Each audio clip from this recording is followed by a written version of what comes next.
Okay, boys and girls. Is everybody ready? I'm ready. Great.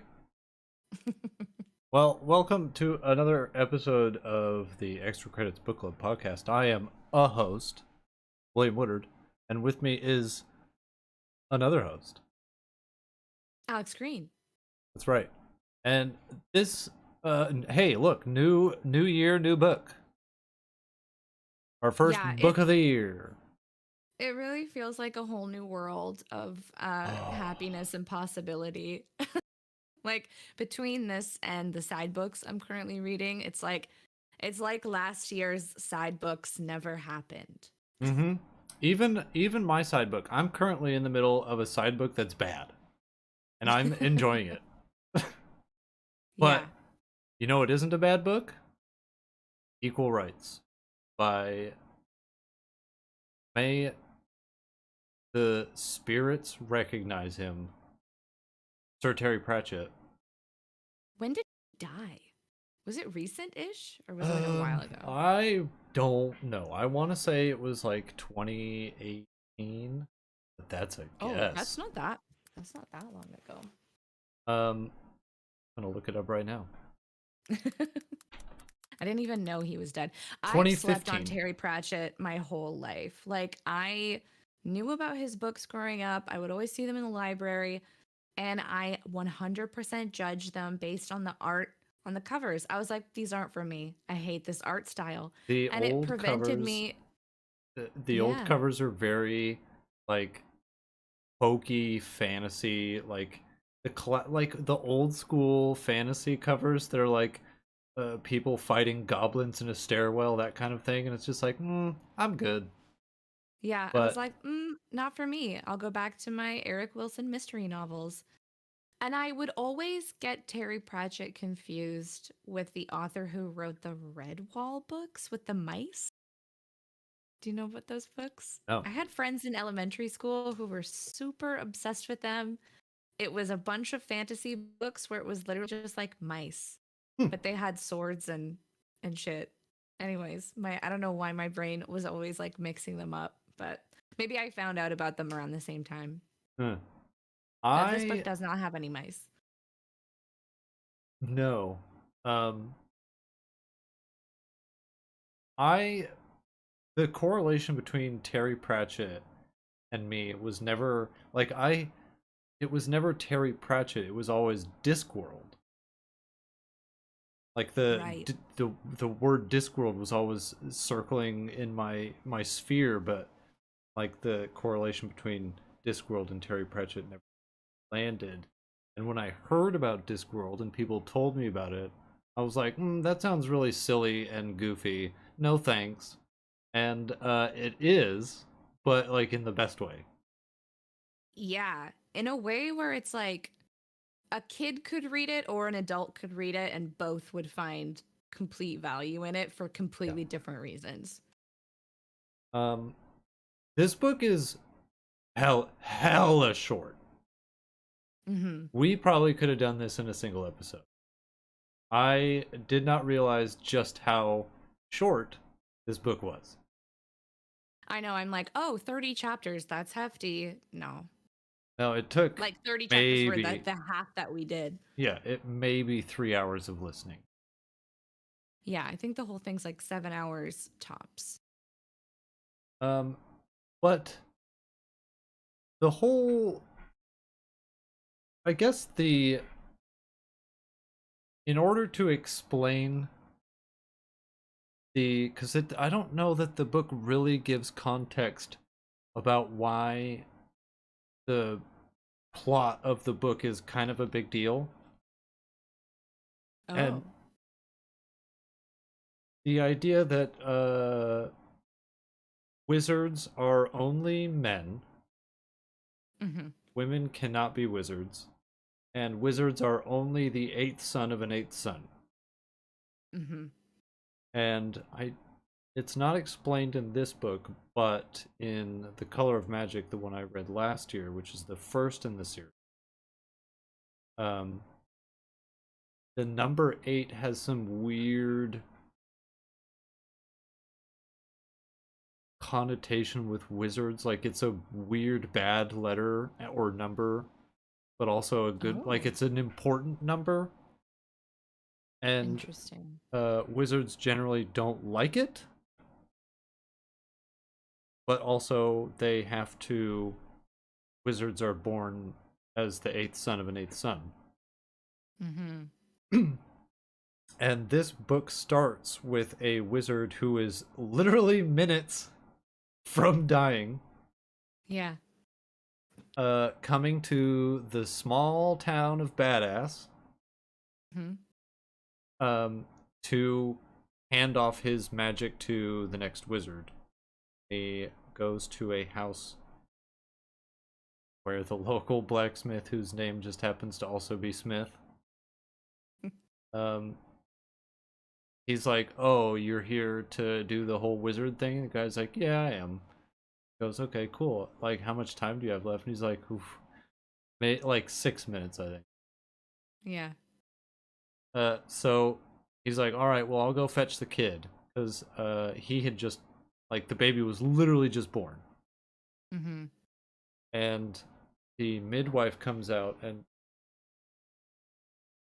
uh, she's like, "I don't know if this is a like, listen, I don't know." And he's like, "Yeah. What? Just bring the baby out and we'll get this over with." This guy's like, he is on his way out like right now. So just bring the baby out. We'll get this done so that he can do his thing, and we'll call it a day. He's like, "Hey man, look, I'm telling you." And he goes, just let's get this over with." So they bring the baby out. He gives the baby his staff, which I guess is the transfer of magic. Yeah, we're not really told that it is, but it's just kind of like Gonna have to take presumed. his word for it. Mm-hmm. And then Death shows up. Oh yeah, that's right. A big character in Discworld. Death. He's got his own book Oh, is it just called Death? called Mort. Oh, so yeah, basically. Um, and I think in that book he's training an apprentice. Fun. Yeah. But Death, in his usual fashion, turns up and he's beleaguered. He's got other Right. stuff to do. So Death is like, "All right, time to go. You're done here." And the wizard's kind of like, "Really? That's it? That's like I don't get any fanfare or anything like that?" He's like, "No." Just another day at work for him. Yeah. And he goes, But I "Well, think he, go ahead." oh, sorry. I think he finds out that he's given the staff to a girl before he dies.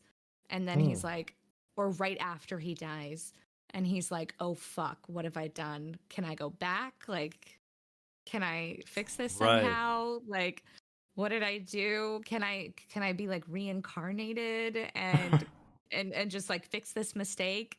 Because there's no way that a girl can be a wizard and because girls are only witches. Yeah. And yeah, basically, like the baby grips the staff, and then the Smith didn't even know that he had a daughter instead of a son. And then Death's like, no, like reincarnation, you have to be trained for It's a it. lot Like, of work.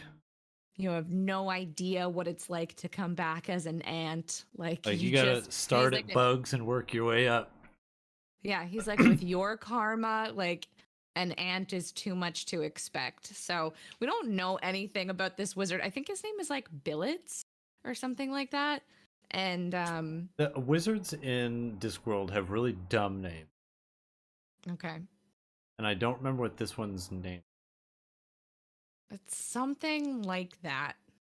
Because But the main character wizard in The Color of Magic called Rincewind is a okay, terrible name, and like it's like Terry Pratchett knows Rincewind is a dumb name. Is it better or worse than Waxilium? Better. Way better.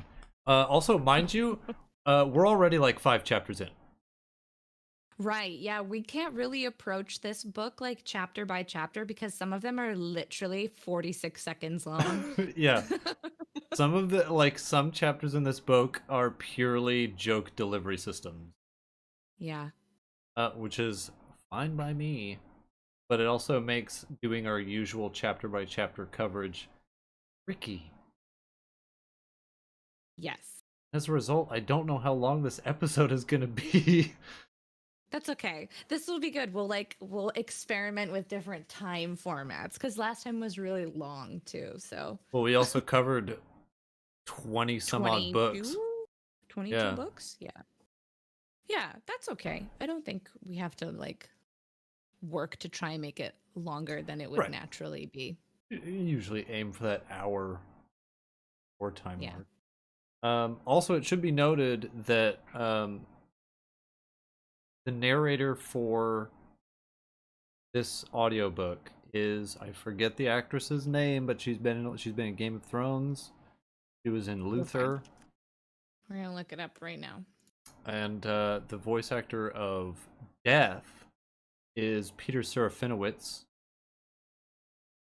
Got a great baritone. Indira Varma. Yeah. And we haven't come across footnotes yet. I don't know if there are any footnotes in this book in particular, but Color of Magic had a bunch of footnotes. Oh, But I like footnotes. all of the footnotes are read by Bill Nighy, which is great. Who better? I think there was one in the very beginning of the book, or maybe in the prologue. I think it was in the very beginning, and he was basically saying this book isn't funny, so don't come around here thinking this book is silly and goofy, okay? Yeah. Even though it 100% is. Mm-hmm. Um, then it kind of cuts to, The uh, granny. yeah, Granny Weatherwax. It was the midwife. She's like the local witch of badass. Terrible, terrible town name. And they decide to just kind of chuck the staff in the shed outside. Yeah, I think they want to burn it at first. Or Right. like they They just they need try to to burn it. destroy it and they can't. Yeah, it And they're refuses to like, be destroyed. Yeah, and Granny is so fundamentally against there being a female wizard. She's like, it's not done. She hates wizards. She's like, all they do is fucking geometry. Yeah. And that's how she refers to everything they do. And it sounds like they're more about like astronomy, the cosmos, like large scale things where like witches are very grounded in the earth and herbs and like Yeah. things in the natural world. And wizards in Discworld are also they kind of subscribe to the D&D style of or magic where it's I believe it's called Vancian magic, where you memorize a spell and it goes up here, and then when you use it, it's gone. You forget it? Yeah. You have to memorize it all over again if you want it. Oh. That's both like kind of fun, but also like, how Very do you ever obnoxious. like master anything? You keep You your just spell book with forget. you. Oh, okay. So if you have the spell book, you can Yeah, learn it like again faster? the spell doesn't delete itself. You have to rememorize it so that it's Okay. up here, and then when you cast it, it erases itself from the hard drive. Wait, that's what happens in D&D when you cast a spell? Oh yeah, I guess if you're like using up your Allegedly. spell slots and then you have to Allegedly. like you like relearn it by having a little nap. Yeah, the fancy and magic has been like relaxed in D&D Mhm. in terms of that, but that's how it used to be. Yeah, you had to carry around a spell book or else you wouldn't know any spells. Yeah. But anyway, yeah, Granny Weatherwax hates wizards because essentially they're just mathematicians, Yeah. and they're arrogant. They go to fancy schools, and she doesn't like them. Yeah, and I mean, it sounds like they haven't given her much reason to like them, so I can't really blame her. There's also this book has a recurring in all of the Discworld books. Everybody in it has seen it all. Like Right. everybody in these books has like you can't surprise them with nothing. Even if like they've never left their like 4-person village, they're Yeah. like the most world weary, beleaguered individuals who just like cannot be taken aback. Yeah, they're just like, yeah, all right. I'll take your word for it.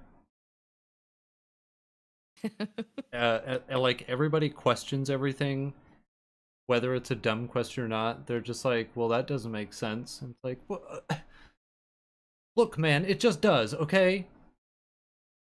Yeah.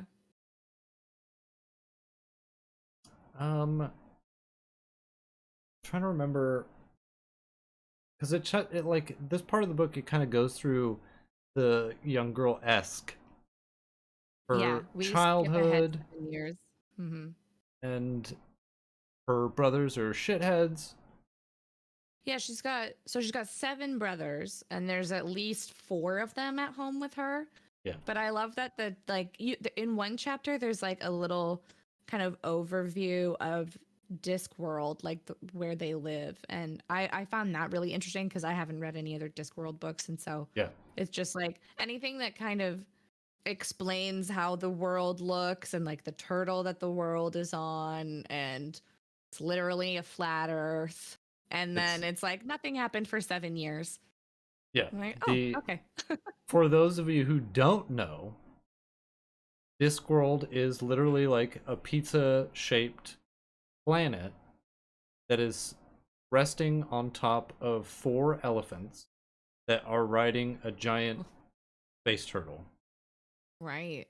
Uh, I the forgot great, about the elephants. the great Atween, who is just swimming her way. Although I don't know if they know there was in the Color of Magic. There's a great scientific expedition undertaken to find out the sex of the great Atween, Right. I remember you telling me about that. and I don't know if it was ever determined Hmm. because they gave up. But this turtle's just kind of like swimming its way through the cosmos with these 4 elephants and also Discworld on its back. And everybody, Legit. it's normal. No one has any issue with this. Are there other worlds being held up by other turtles, or do we not know that? You don't know that. Okay. We could know that. I've So only it's read one other possible. book. And Right. there's like 40 Discworld books. Oh, I forgot how many there were. Yeah, there's the description of Discworld. It's important to get that done right away. Because it's kind of a big deal. Right. By the way, this world is on top of 4 elephants riding a giant sea turtle. Yeah. Um, I believe when she Esk is a little girl, they are told to go see Granny Weatherwax. Yeah, she like we learn a little bit about Esk, full name Escarina Smith. Right. And she likes to, because Granny is like closely watching her grow up to see if she's showing any signs of like magical Inclination. inclination. Yeah. And winter comes. It's a hard winter. And Escarina is trying to argue with her parents in the kitchen and like doing the thing where it's like, yeah, but you said, and then saying something that her parents said to her, but it was a mean thing about Granny. And they're like, no, we never said that. Stop that. Stop saying the things.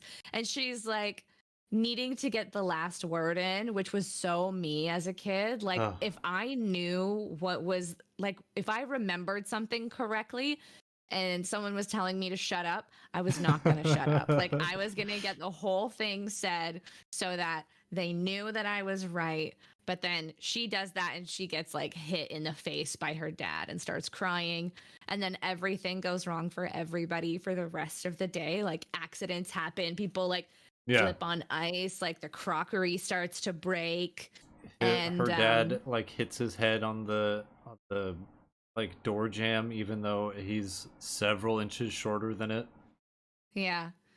And Esk goes to like a mistletoe bush. It's either a mistletoe bush or like an apple tree. It's some type It's an of. apple tree that has a bunch of mistletoe on it. Okay, so she's there and she likes to hide in it. And they all decide, like her and her brothers decide that they're gonna go visit Granny because they haven't seen her in a while. And so they're like, we should just maybe go check on her. And they are on the way to visit her and having like a little like kids discussion about what magic is. And um Esk is basically saying like, oh, because Granny is a witch and they're talking about why she's a witch, and like they're like, do you think she could turn herself into animals? Do you think she can fly? Right. And Esk is thinking to herself that like magic's probably very easy. You just find the place where everything is balanced and push. And her brothers are like, what are you saying right now? Like, you don't know shit. And Yeah. they're like bullying her the way siblings bully each other. And she has this moment where she's thinking something to herself and she knows what she means, but she can't articulate the thought that she's trying to explain to herself, Mhm. and has like a small crisis over it. And that's literally the whole reason why I don't smoke weed. That's my whole experience Yeah. anytime I've ever tried to smoke weed, where it's like, I will have a thought, can't articulate it, and then have a panic. And then I just sit there, eyes wide, Yeah. questioning my place in the universe. Bad time. Don't do drugs. Or do. I don't like Just two them. different ones. They don't agree with me, but if they do with you, go for it. Um, Live your truth.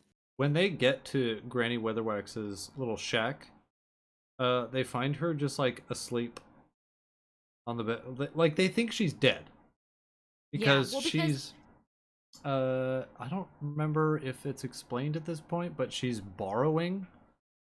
she's like sleeping like, well, we don't find out that for a while, because like Right. she's sleeping like a mummy, like or like a vampire. Yeah. Like her arms are crossed over her chest, and She's they really get not into doing any her house. favors to not look No, like a corpse. yeah, well, because like her house is like cold. It smells like snow. Like the windows open and like she's covered in frost. And they're like, oh, fuck, she's definitely dead. And they basically are like, the boys are going to go get people because there's this superstition that you can't leave a dead person alone. Otherwise, something nasty or unsavory will come and do something to their soul. So Esk is just like, okay, I'll stay with her. Like, it's just Granny, whatever. She like pulls up by the fire and just waits. And then she's waiting by the fire with some candles lit, and something starts like peering through the window and then starts trying to open every door and every window. And Esk panics and runs out into the night. And it's very cold and snowy. Yeah, and eventually, like she runs out because she's scared, and then she ends up running right into a pack of wolves, Mm-hmm. and she freaks out. I I think it does one of those clever cutaways, and then we find out like immediately there was almost no need for it to cut away because we find out immediately that all the wolves, like when Granny found her, all the wolves were dead, and that staff was just kind of like sticking straight up in the snow. Yeah. And she was like, Yeah. well, I don't like that. Yeah. Like we find out Granny was doing what she calls borrowing, where Which she is was just warging. being totally, yeah, like alongside the mind of the animal she's in, like doesn't take over it. Yeah, she's just Um, watching. yeah, so she comes back, she's like, oh, it's always good to let the mind rest after a burrow. And then she can like feel the pack mind of the wolves. And she's like, ah, fuck. Goes out to try and get Esk. And the staff had beat her to it and is just waiting. And thus begins her rivalry with this inanimate object. Yeah, the staff doesn't like her, and she doesn't like the staff. And I believe this is when Granny Weatherwax decides, like, okay, fine. I'll teach her my witching ways. And she takes her literally under her wing. Mhm. And over the course of Esk learning this like witch magic, she is supremely disappointed because it's less magic and more like mentalism. Yeah, it's all just like rote memorization for like what herbs do what thing. And I'm like, if someone like I fucking wish I'd learned that as a kid. That's so dope. Yeah. And she's like, "Well, how do you do like the magic stuff with people?" And she's like, "It's all head games." She's like, Yeah, "That headology. yeah, that sucks. I don't like that." And she's like, "Well, tough. That's the way it is." It's basically all just like a lesson in branding, like Yeah. with the whole discourse about Granny wearing the hat and the cloak. Like, Yeah. literally, it's like, it's my brand. I have to wear the hat because then people believe that I'm a witch. And it's all tied to the way that, like, I present myself as a witch. hmm The the hat, she wears the hat because she's a witch, and people think that she's a witch because she wears the hat. So she has to wear Mhm. the hat because people think witches wear hats. But Yeah. also, she wears one because it's what witches wear. Yeah. It's real circular logic, but it hmm works. It does. And she's like, and you have to get creative with it sometimes, especially with curses. And Esk is like, "What do you mean curses?" And she's like, "Oh, trust me, you'll be doing a lot of those." Yeah. One of these days. Um, she also teaches Esk how to borrow eventually. To Yeah, they go up on the mountain that one day and she does it there, I think. They zip into a hawk or something. I think it's an eagle. Yeah, it is some kind of bird of prey. hmm And Granny's like, "Isn't this cool? You just kind of like hang out with this eagle while we fly around." And she's like, "Yeah, but I bet I could like." Yeah, it's very sinister. Like it takes a sinister turn like really quickly. Yeah, Esk decides that she can just take this eagle, like she can just push the eagle out, take over its body. Granny's like, "I that's not. Let's reel it in." Yeah, she can like sense Esk like waffling over it in her head and she's like, "Don't think that you're the first person who's ever tried to do this. Like you can't walk before you can run. Like you need to know what to do when things go wrong. Don't even think about it." Yeah, and And then she does it anyways. it's very Bilbo.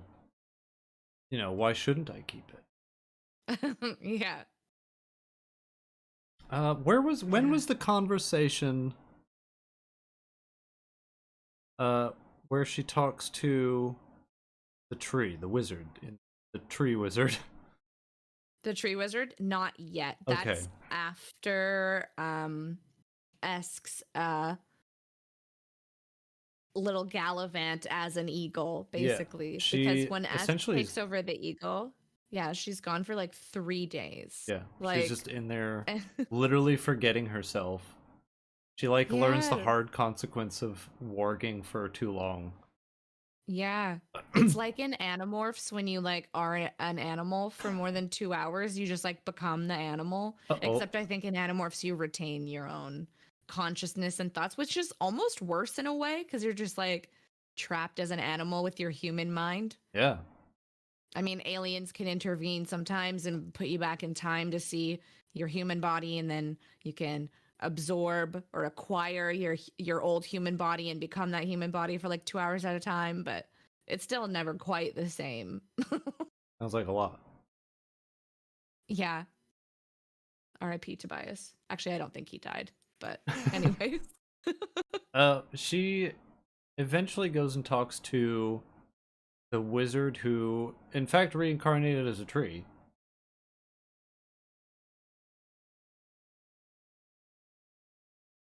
Uh-oh, you muted. I don't even know how I did that. My hand just like flung to my keyboard and hit a shortcut I didn't know I made.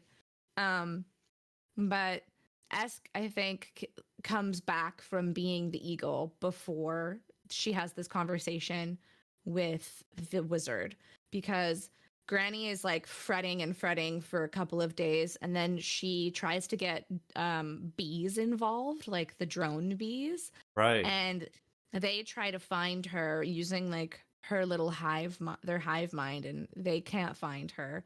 And so she uh like has to swallow her pride and ask the staff for help, because she knows that Esk is connected to the staff back when Esk was first staying with her, and Granny tried to burn the staff and Esk started screaming. And so she's like, ah, fuck, there's like some connection here. So she beseeches the staff to take her to Esk and rides it side saddle like a broom. That's right. All the way to this like alpine is like above the snow line. Like she finds this like completely only an eagle, like being super aggressive towards her, but is also super exhausted, wraps it in like a petticoat and takes it home, and then has to go through this whole task of unraveling Esk's mind from the mind of the eagle, which I thought was super cool. Like there was colors associated with each one of their separate consciousness. And so it's basically like, the way I imagined it is like when I have a bunch of like necklaces that end up in a somehow, even though I've hung them up on a hook, like I tried to take one off, the whole thing comes with it. And there's just like this unmanageable tangle of things. So I just have to sit there and just separate tiny little chains, except it's like that, but with colors. And she eventually like unravels their minds, and Esk kind of comes back to her consciousness and is sleeping like a person and not as a person who's in the process of taking over the body of another animal. And I think that might be because in the first book, which is aptly titled The Color of Magic, it's about how magic literally has a color, but only people who can do magic can see it, and also cats. Cats can also see the color of magic. Right. And it's called like octarine. It's a very specific color. But I don't know if that was it or not, because I never heard the word octarine used. Right. Unless I missed it. I could have missed it too. But I seem to remember Esk being kind of freaked out. He was like, I was starting to like lose memories, man. Yeah, and like Granny is really chill about the whole thing. Like I would have been fucking furious if I was her, but Granny was like, "Well, you learned something, didn't you?" And Esk is like, "You don't understand. Like I was losing my whole self." And Granny's like, "Well, you didn't. So I'm glad you learned a thing." And I think that's when she kind of like reluctantly gives Esk the staff, and she's like, yeah, listen, like you're supposed to be a wizard. Normally there's like a very Actually, I don't think they tell her she doesn't tell Esk that normally there's like this huge like secret society type initiation rite where there's like masks and like chanting and a lot of ceremony. Like I imagine it like Order of the Golden Dawn level of absolute like frilly ritual. There's a But great line where when she was telling Esk, essentially like you jumped the gun.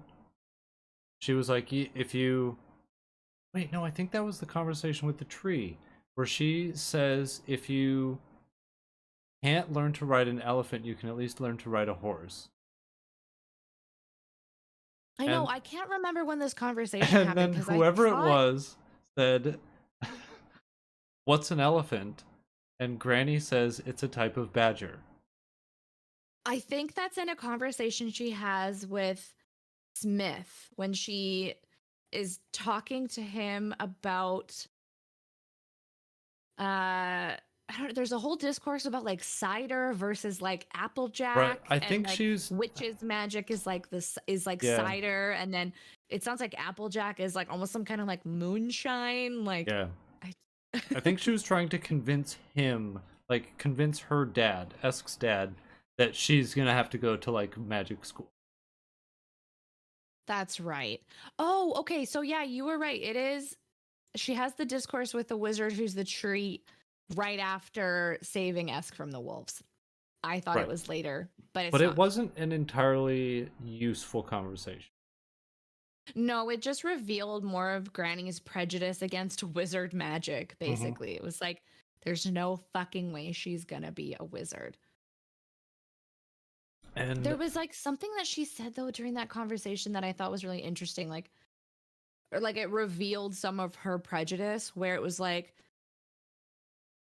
I think when it was on the topic of borrowing, like a witch would borrow and just participate side by side with the consciousness of the animal she's borrowing from, whereas like a wizard would just instinctively do what Esk did, which is like take over yeah, it.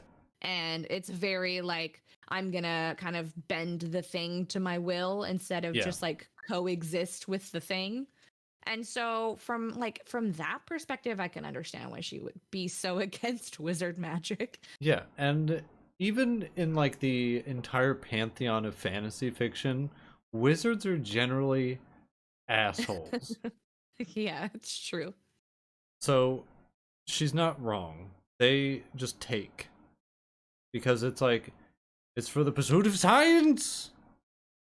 Yeah, it's very like why shouldn't I? Yeah. Why shouldn't I keep it? Hmm. Um, and I don't remember what predicated this argument. I don't know if it was her, Granny, arguing with Esk about we're gonna have to go to wizard school. But Esk was putting up a fight, and in the book, in like the narration portion, it wasn't dialogue.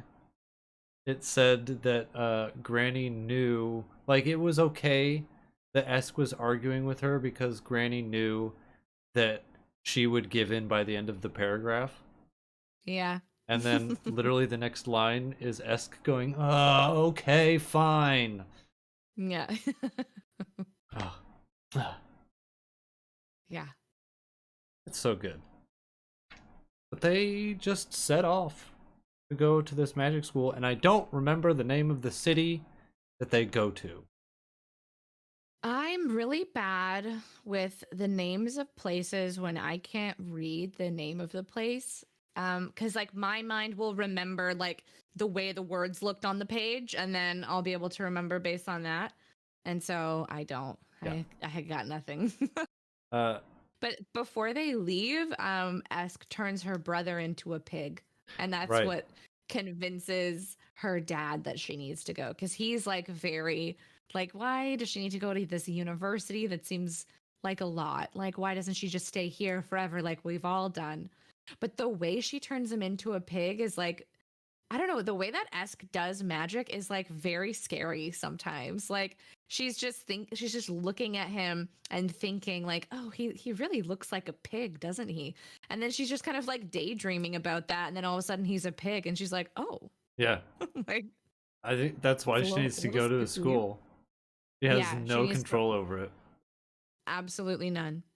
Um, they go to a big city And I remember thinking, because they were talking about taking her to the Unseen Academy or Unseen University, one of the I think two, it's university. I kept writing it as academy, but I think it's university. which is the great big wizard school that is mentioned in the first book. So when they said the city that they were going to, and they were going there looking for the Unseen University, I was like, wait a minute, that's not where it is. And they go and speak to this other, like, apothecary woman who's like also a witch in the city who's like selling her wares, and she's kind of catty and bitchy. She's so fun. I think her name's Hilda.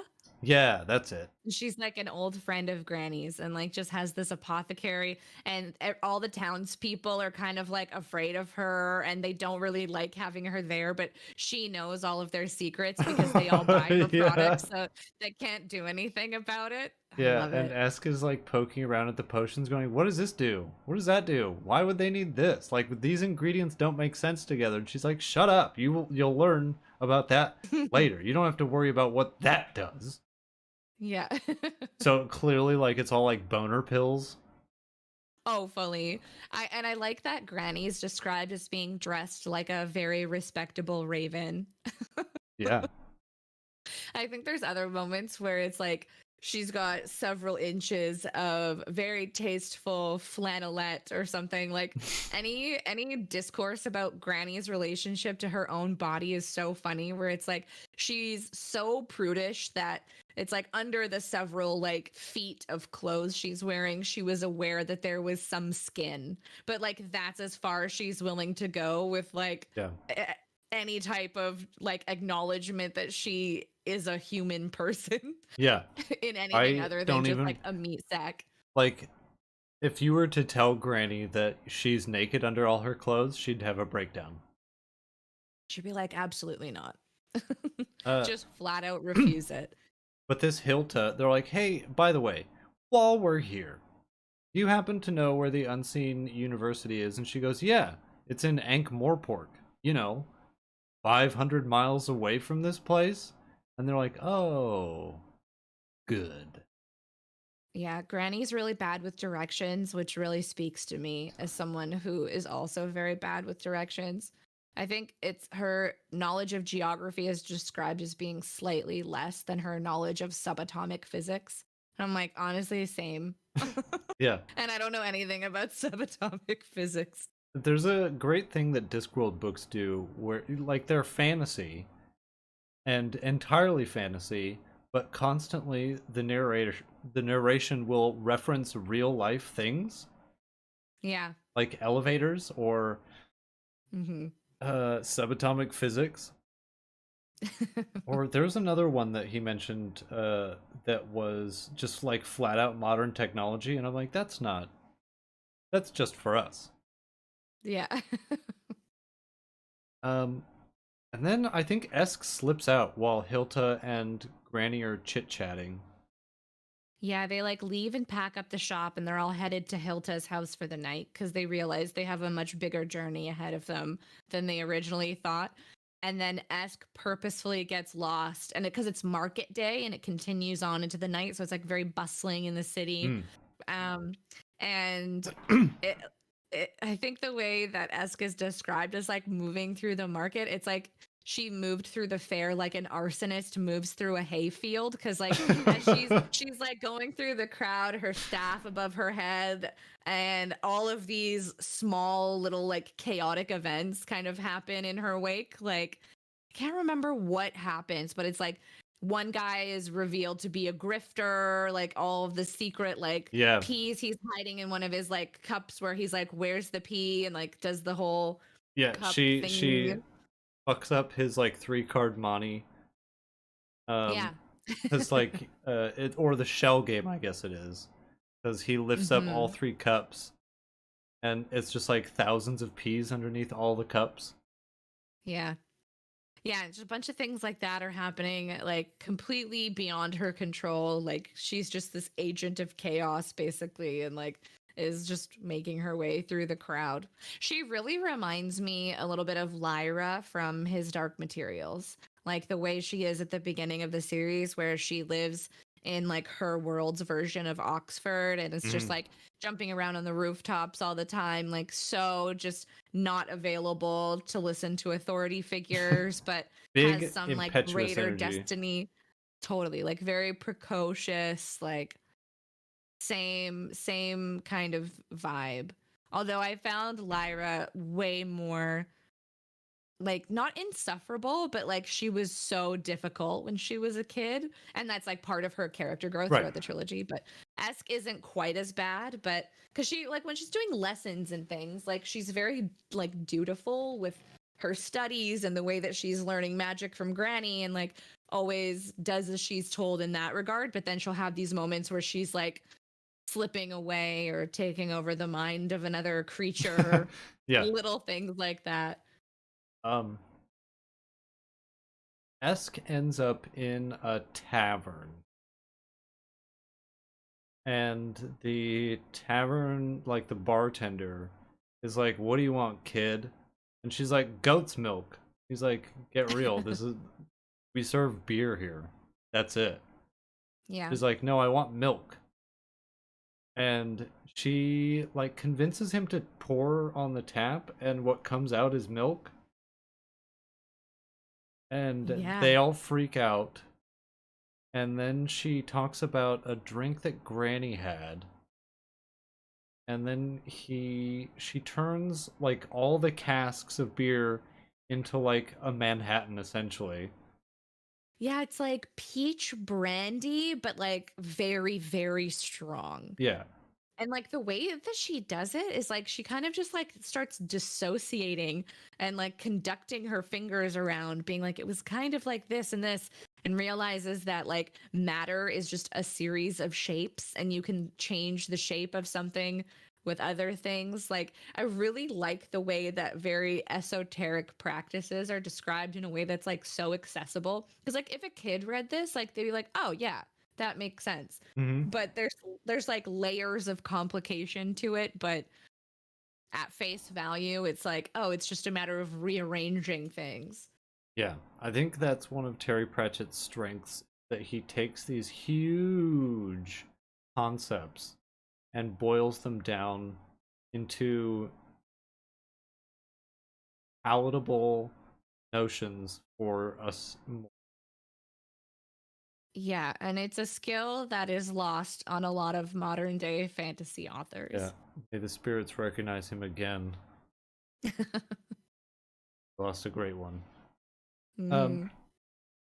but then after like the bar tavern keeper gets drunk immediately. Like he has a sip and he's this is probably lost on the audiobook, but whenever Terry Pratchett writes drunk people, he phonetically writes it out. Okay, So it's a lot of like that's fun. gibberish, Yeah. but you can kind of pick up what they're saying.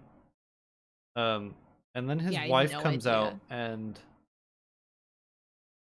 scolds him, and then realizes that they have a bunch of like super high quality alcohol. So she's like, "We're gonna be filthy fucking rich. Where's this kid? Who did this?" And Yeah. they try to do like the, I want to say Matilda, but I don't think that's right. It's so basically the wife is like, what the fuck's wrong with you? Why are you slurring all your words? And then looks at like figures out that she has like the amount of money that they would make from the kegs. It's like they ran out of numbers, I think it says.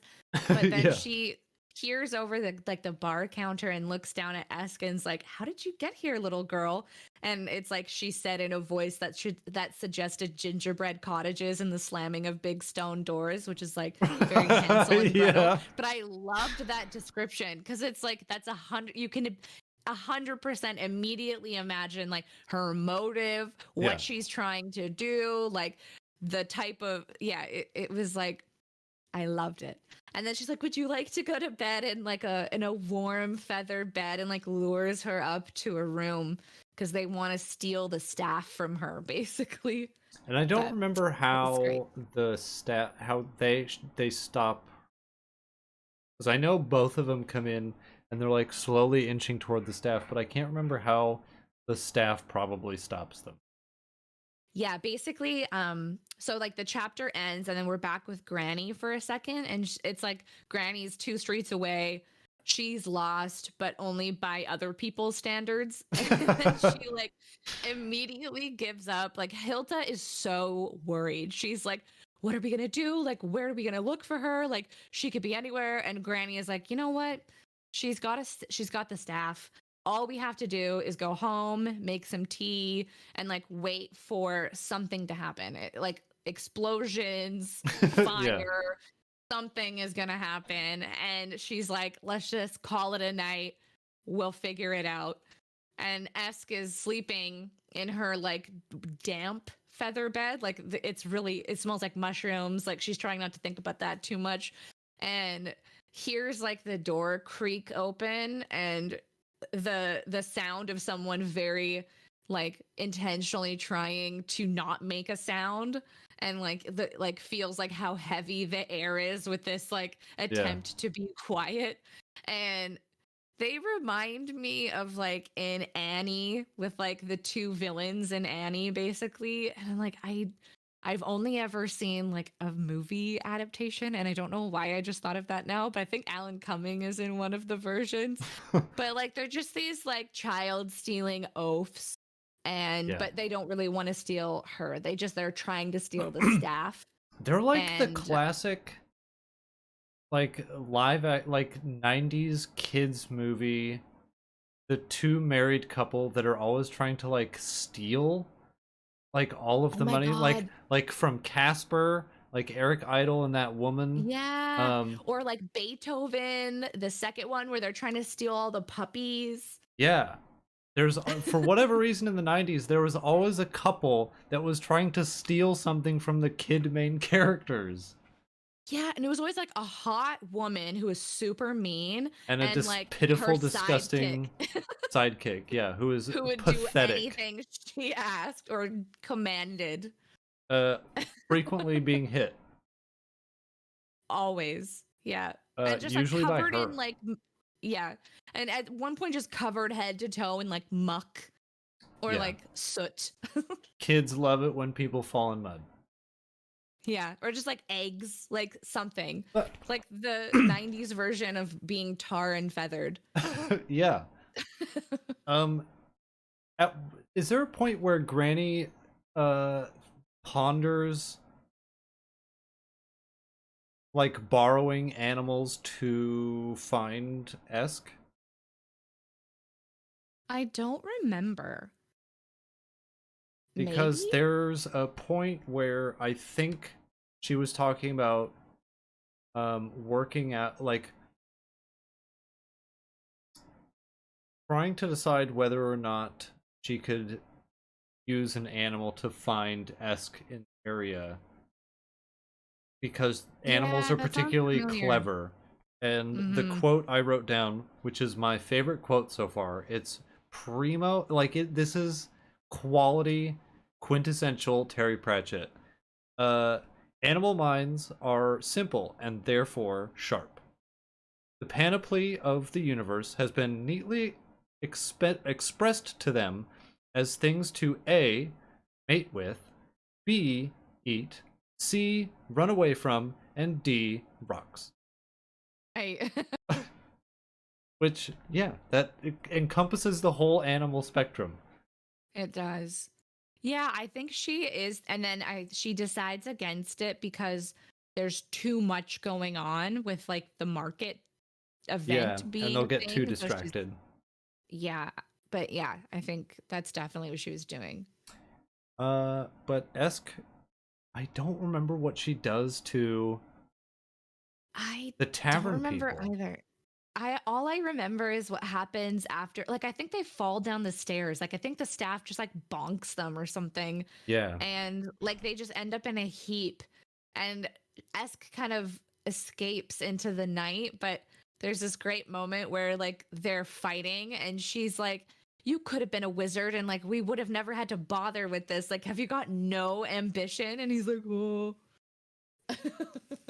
Um But Oh, and the peach brandy turns to something disgusting, so they don't actually get to yeah, make their vast riches it from. expires immediately. Yeah. Uh, then Esk kind of like gets herself onto a barge in the middle of the river, and she's just kind of like aimlessly wandering around on this barge. Because I think she has to pee. Yeah, she goes and falls asleep. And it's like it's silly to go to sleep on an unknown barge, not knowing what strange cliffs will be drifting past when you awake. Yeah, And it's like describes this whole thing, and it's like you know that Esk didn't. So she has no idea that like the barge is gonna be leaving first thing. So she wakes up and she's like, I'm not here where I'm supposed to be anymore, but she's totally nonplussed about it. never And it's like, bothered. well, the world just got interesting. Why would I not be grateful for that? Yeah. But yeah, she has to pee and she's like hiding in, I think, in something like I don't know what she's in or She's in underneath. some part of the barge, and a sailor is like, "Oh, we got a stowaway," and she's like, Mm-hmm. "Yeah." And he goes, "Oh, well, Great. all right." And she's like, "I'm looking for the latrine," and he goes, just use the river. Not like you're gonna make it any worse." Yeah.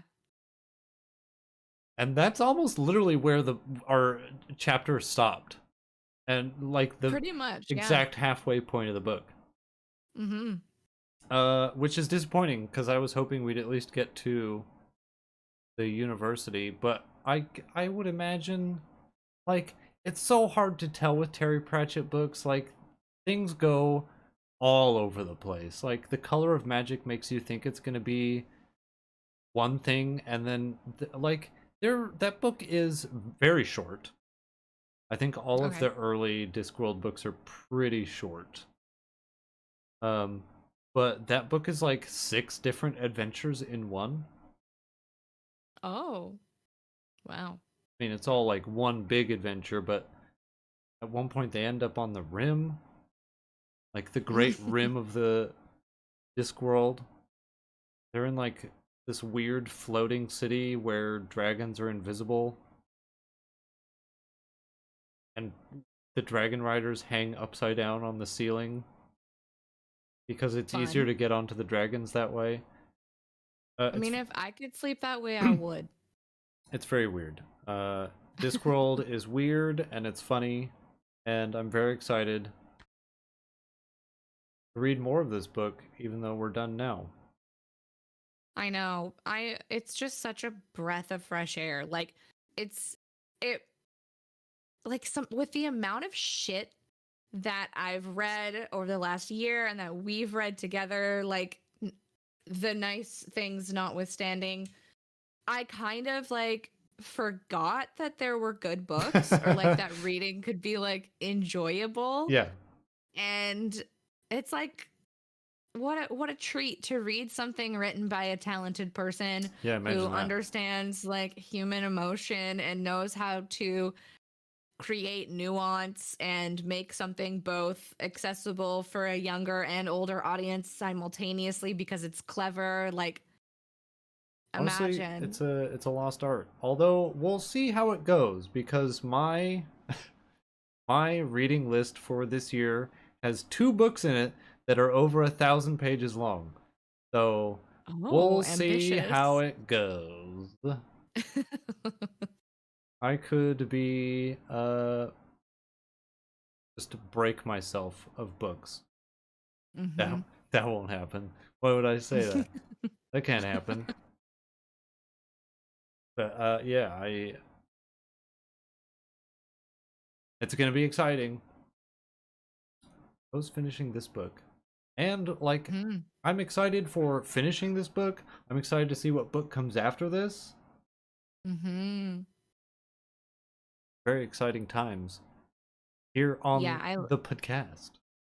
I like this new approach we have where we're not doing a whole new list of things all the time. It's like the list stays consistent, but we're just going to swap in a new book for the one we read so that we can get to all the bangers that we've selected over the last year and never even got to see the wheel more than Oh, I once. know. I lost that list for this most recent batch. But I think I'm just gonna have to go back to the other episode and watch the end of it so that I can find out what was on it. Yeah. I think they're like they're somewhere.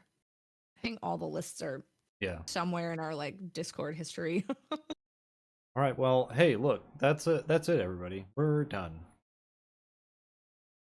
So we'll see you in 2 weeks for the other half of this book, and then we'll pick a new book. Yeah. Exciting stuff.